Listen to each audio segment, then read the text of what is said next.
Well, we talked to you a week ago at OVC Basketball Media Day. What's happened in the week good with your team from a practice standpoint? Well, we've gotten to have quite a few scrimmages. We've brought in officials for the scrimmages to really hopefully help our guys adjust to the new rules, and not necessarily new rules, but the new points of emphasis with the hand checks and the illegal screens. So trying to get some of those fouls out of our system here in October. From a player personnel standpoint, guys still fighting for their roles on the team. We're 16 days out of our 30 so far, so just about halfway through in preparation for the first game.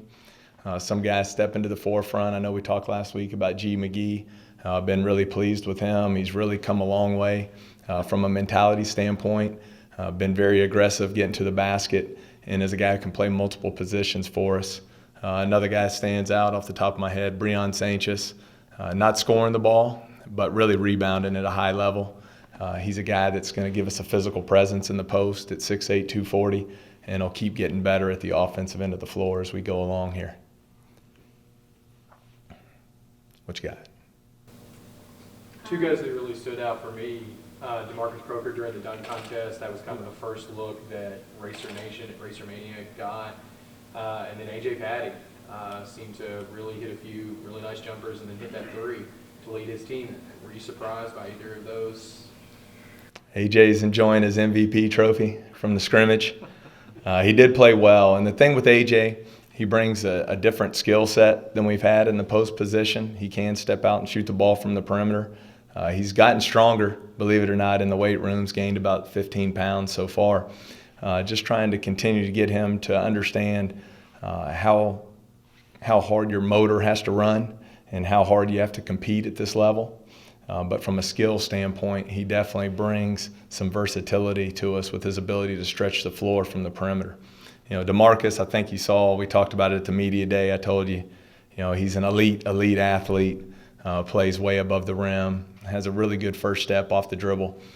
Just working to be consistent in his perimeter shooting, and I think he's going to do that. He's a guy who can impact the game at both ends of the floor. When you're that athletic, you should be a lockdown type defender, and we're counting on him to do that. How much freedom does Patty get to take the three? As long as they go in, we'll let him take them. No, we want him shooting it. It's one of the better things in his game, and he's proven it in practice. He's proven it all summer that he can step out and knock that shot down. I don't want him taking crazy ones where he's flying off triple screens and fading away like Kobe. But as long as his feet are set and he's down on the catch, shot ready, we want him taking those open looks.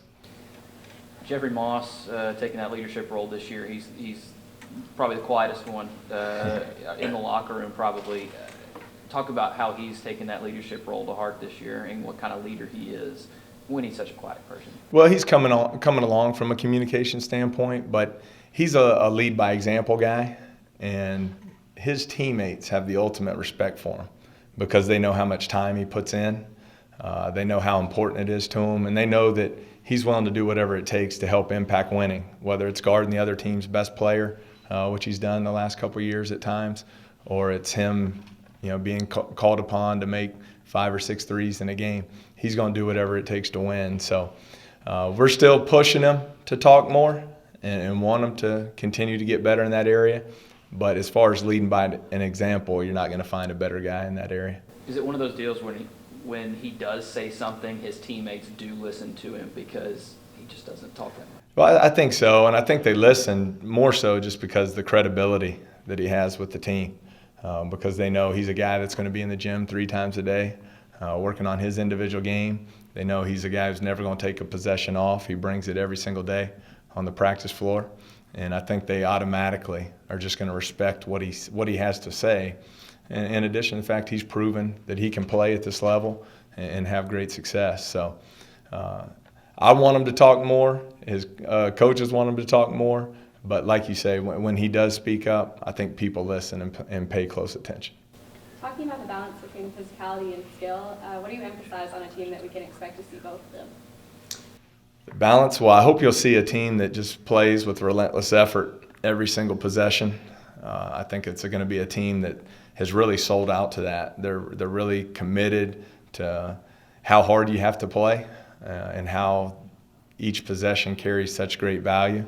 I think you'll see a team that's, when you come in, the one thing that's different as in years past, I think everyone in here has known who the Murray State Racers starting lineup was going to be. From August 1st on, everybody knew, hey, those are the top 5 guys, that's who's starting. Well, this year's a little different from a standpoint of we don't. And it's really open season at every position. So we've had great competition in individual workouts, great competition in practice. And so I hope you'll see that carry over now as we come together as a team, as roles start to get defined, that we don't lose that competitive nature that we've had this preseason. Hypothetically, if your team was going to Ohio to scrimmage Miami this weekend, what would you want to get out of your team this weekend? Well, I think they're ready to play against somebody else, Jeff. I mean, they've been here all summer. We've had the Canada trip. I know we got to play the 3 exhibitions there, but they've gone head-to-head with each other for months now. So I think just wanting to see how we play together as a team against outside competition. I want to see if there have been some days in practice where you struggle to score, so you're worried about your offense, but hey, maybe your defense is good. And then there have been other days where we can't stop anybody, and you're hoping it's because your offense is getting better. So now to get to see it against outside competition and really get a feel for where our man-to-man defense is at, how our execution is at the offensive end of the floor. Then when you start getting into the special teams aspect of it, from our out-of-bounds underneath execution offensively and defensively, how we handle a press, some things like that we haven't gotten a lot of looks so far in practice. So now outside competition, I think, will give us 40 minutes of film to really break down and study with our guys, and hopefully use as a great learning tool as we go into the exhibition game next week. There are a lot of guys that are new to the program this year. How do you get them to worry about right now and not the conference season when they were picked to win the West before they've even played? Right. Well, it's probably tough to do, but we don't ever talk about any of that stuff. We don't talk about conference season. We don't talk about March Madness. We don't talk about our first game. We just simply are a day-to-day program. Cliche as it may be, that's all we want these guys focused on. And we've talked about it some in some of the earlier meetings. We started off the year, we play our pickup games in practice. We play our scrimmage segments. We play to 2 baskets. We don't play for 10, 12 minutes. I want them to start to understand the value of just playing with relentless effort for every single possession, to improve our focus and our concentration on every single possession, and really want them playing with a sense of urgency and purpose with how we want to play. And the big thing for us is just continuing to build a team, because we do have a lot of guys who have never played together until July. And so that's been our whole focus. Really don't care about who we're playing or where we'll be in February, March right now. Coach, one of the losses you guys had in Canada was a team that could shoot the 3 from all 5 positions. Sure. Do you feel like your team can do that later on this season with somebody like Patty in the rotation? Well, Patty might be able to stretch us, but that first team we played, their starting center took 17 threes in the game, and that'll definitely never happen here. Their starting 4-man took 8.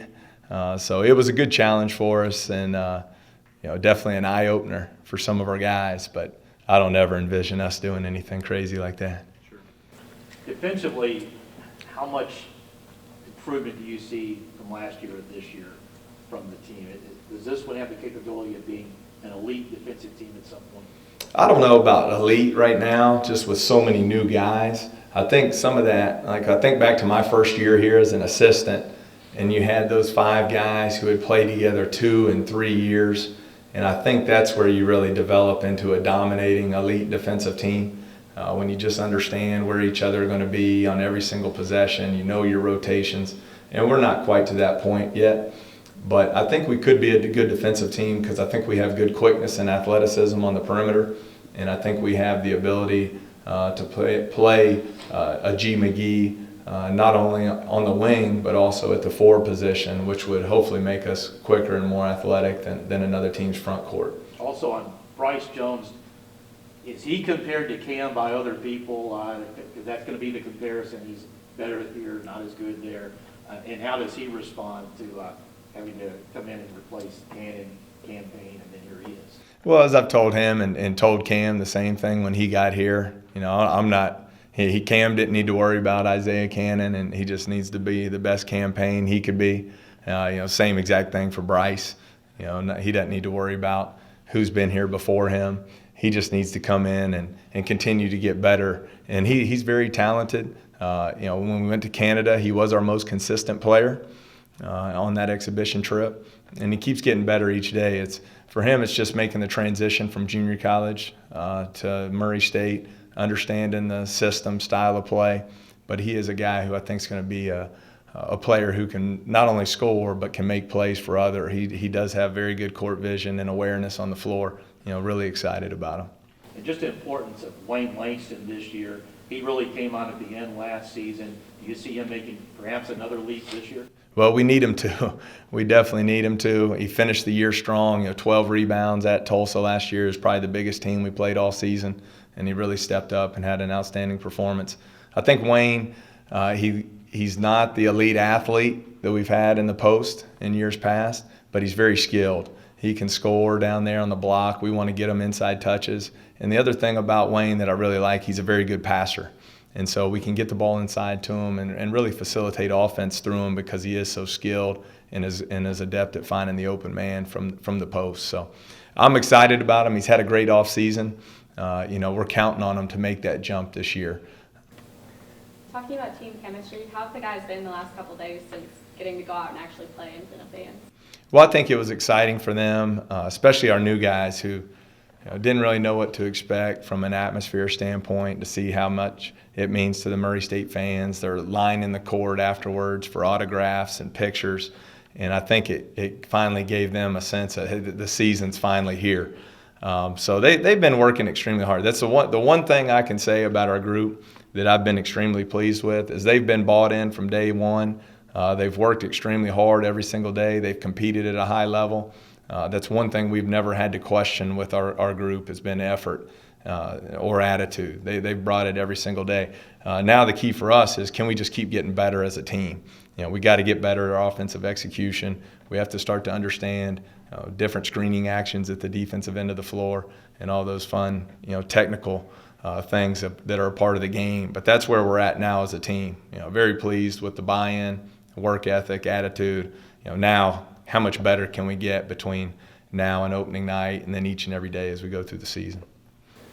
What type of athleticism does Jonathan Stark bring to your scout team? We know he's not eligible this year, but a lot of teams that don't have one good point guard, and you might have two.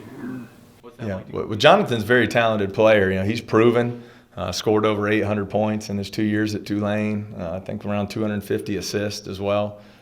So he is a very good basketball player.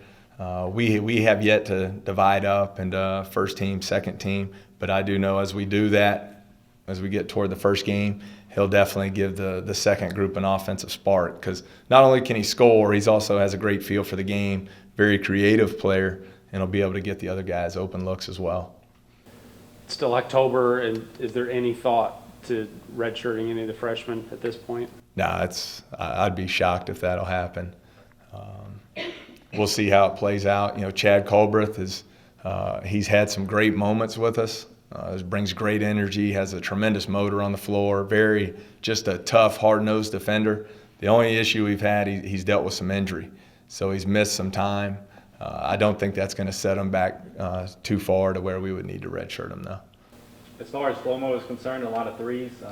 How often are you giving him freedom to shoot that? And how much does that open up his game if he can knock those down consistently? Yeah, Flomo's had as good an offseason as anybody in our program. He's gained 18 pounds in the weight room. You can't hardly tell it, but he has. And he's shooting the ball at a high level.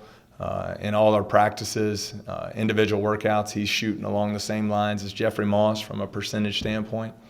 And he's a guy we're going to be counting on. He can play a couple multiple positions. And just like what I was talking about with Stark and Bryce, just been very pleased with him this fall. He's really gotten better from last season, playing with a lot more confidence.